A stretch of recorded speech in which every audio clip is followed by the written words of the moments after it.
Welcome back to the Workplace Safety Show. Jay Smith, as always, along with Darren Llewellyn, and going to be talking, as usual, about electrical safety. And haven't been in the studio here for a while. We've had a lot of travel, and aligning our calendars is definitely a lot of times tough. But we've had a few things come up, and well, most specifically, Darren wrote a recent article here, just kind of in response to. As we talk, we take a lot of questions from viewers, and sometimes we get these things that come up about, well, what does OSHA say? What is OSHA's stance on this? And I know we've had some other shows and other questions answered regarding that, but today what we want to do is just kind of go over a few things that you had in your recent article, and kind of give it to them in well as the title, in OSHA's words. Yeah. Basically, some of these things that we're going to talk about. Yeah, it's one thing to tell everybody that OSHA's doing this thing. It's another to show them the actual words. Right. And Logan has made this into a nice looking white paper that can be downloaded off our website, and it's also a blog post, I believe. And it's 1, 2, 3, 4, 5, 7 citations to one company. It happened this year, so this is current stuff. And we see these kind of things everywhere we go. We see these kind of things all the time. It's very common. I can't walk through a plant without seeing electrical hazards, violations, and the things that if I was an OSHA guy, I could ding them for right then.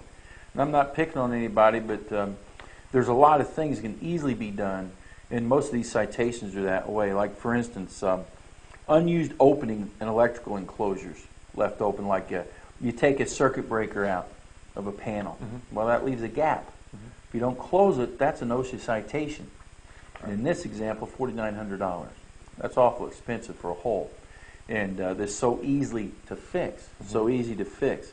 So, in OSHA's words, unused openings in boxes, raceways, auxiliary gutters, cabinets, equipment, cases, or housings were not effectively closed to afford protection substantially equivalent to the wall of the equipment.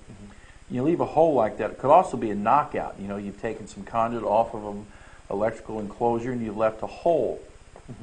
Duct tape won't fill that up, and that leaves an opportunity for moisture, for dirt, for conductive materials. Maybe somebody's carrying something nearby and it gets in that hole. Or fingers. Fingers can go in those holes. Right. People can do things like that.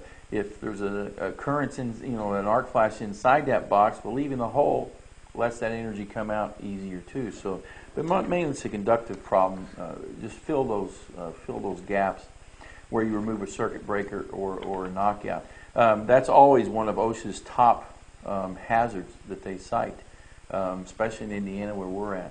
It's a very common. One thing to point out on that is that one there is a specific OSHA code, 1910-303. Yep. Okay, where they're getting this, what they're using basically to cite the employer. And as you go down through this citation, you look at lack of hazard assessment. That's the big question we get. Lack of safe work practices training.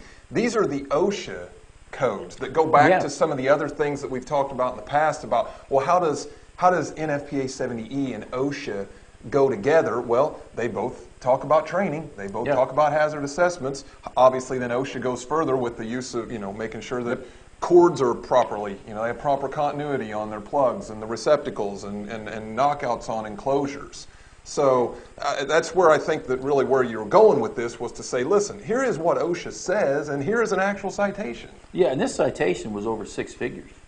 So, it was like $150,000, something like that. So, and not one time in any of these citations did they mention 70E. So people say, well, when will 70E become law? Well, that's not a good question to ask. It doesn't matter because OSHA's finding you right now. Here's one for lack of FR clothing and insulated gloves. And that's 1910-335.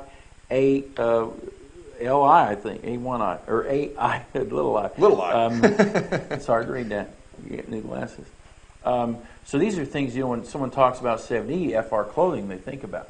When is OSHA going to require FR clothing? Well, here's an example where this year, OSHA fined a company for not having FR clothing and insulated gloves. So the time is here because OSHA is citing all these things and not quoting 70E. Plugs without ground prongs. I wrote that was a common thing 30 years ago, you know, to have a plug where somebody cut the ground lug off of the ground prong. And it's inexcusable that it could be done nowadays. I mean, and the example given here, and I actually know a little bit about this citation, was that it was off a light fixture that had probably been installed 40 years ago or 30 years ago, and someone just cut that off, which was common in 1974 or whatever. And so, you know, no one's gone up there and checked or anything, and if they had seen it, it's a shame that they hadn't fixed it. So, right. Well, and going back to, you know, just so that the viewers and anyone that reads this and pulls this off our white paper section or the blog, you know, we're not condoning that. Okay, do this because let's avoid an OSHA citation. Right. That's never our stance. But right. we hear this a lot. We're tasked a lot of times with going in at maybe a corporate level or speaking to a group of managers. You know, someone's going to have to write a check to get their electrical safety house kind of in order, as we say, and they want to talk about well, what is OSHA citing? You know, and that's really why right. you've written this, is because exactly. we had a specific questions, we've had some specific topics that were requested, and you know, this is one of them. So here's just one.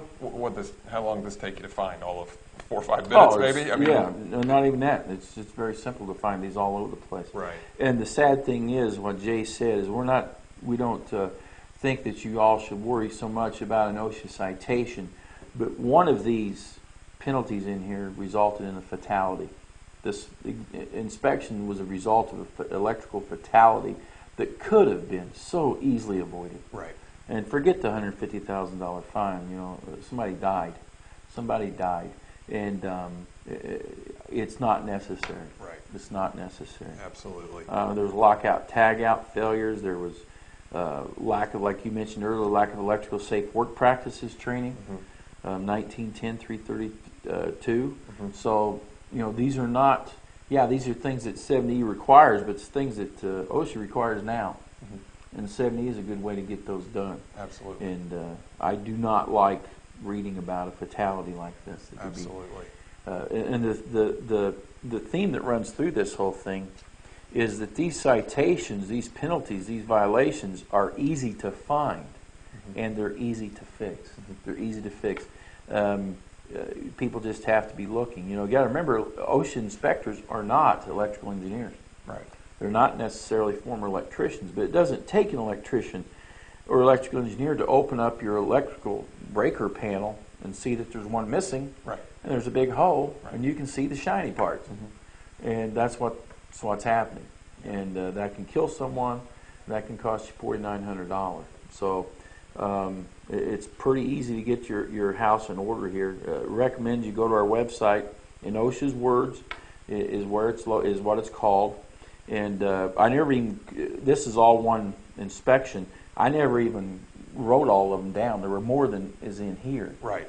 A lot more. And if I went and did, I could stay busy all day. Right. Just finding doing these. this. Right. Yeah. You just happened to pick one because there was such a broad, broad stroke, if you will, on this one. There was everything: lockout, tagout, cords, training, hazard assessment, labeling. Even was one that was mentioned. Breakers in this one. and disconnects not labeled. Exactly. So this one is kind of one of those all-encompassing. So I think it was good for us to put this, have you put this down on paper. Yeah.